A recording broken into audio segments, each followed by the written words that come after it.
Muntinlupa, alam nyo na ba na may bodega dito sa Alabang na nag-o-offer ng mga bagsak presyong appliances at gadgets? Imagine, for as low as 3,500 pesos, makakabili ka na ng LED TV at may freebie pa nga yan na wall bracket at TV Plus. At meron din silang mga abot-kayang gaming phones tulad ng Infinix, Xiaomi at Realme. So welcome back again for another Jumanji Family Adventures at nandito nga kami ngayon sa Alabang Central Market para mag-food trip at bumili ng TV. Nabalitaan kasi namin na dito lang pala yung bodega sa Alabang at super mura nga daw ng mga TV dito. At hindi nga lang sila basta naka-sale dahil marami rin silang mga pa-bundle promos at freebies. So dito na nga namin napag-decide ni Mr. na bumili ng TV para sa kwarto namin dahil nga kapag ako sa mall pa bumili hindi naman kami makakakuha ng freebie na wall bracket doon.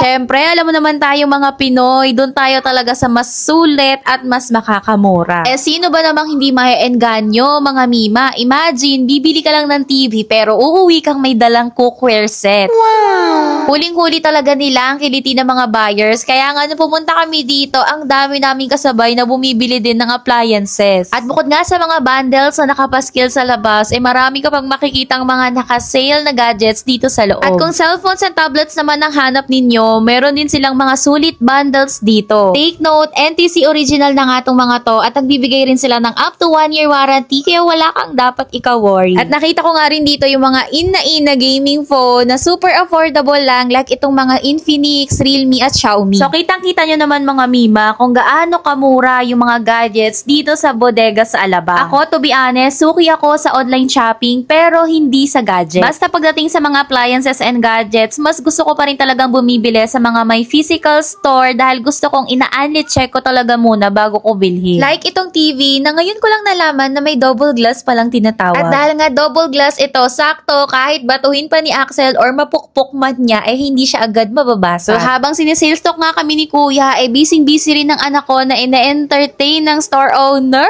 O diba, ganyan sila ka-accommodate dito. At bago ko rin makalimutan, meron din pala sila dito mga second hand na Chromebook at laptop for as low as 3,500 pesos. O diba, best to use na to ng mga students lalo na kung mababa lang yung budget. At dahil very convincing naman itong double glass nila, kaya naman kinuha na namin at hindi na kami pwedeng magdalawang isip mga Mima dahil itong bulinggit nga namin tinatantrums na nga.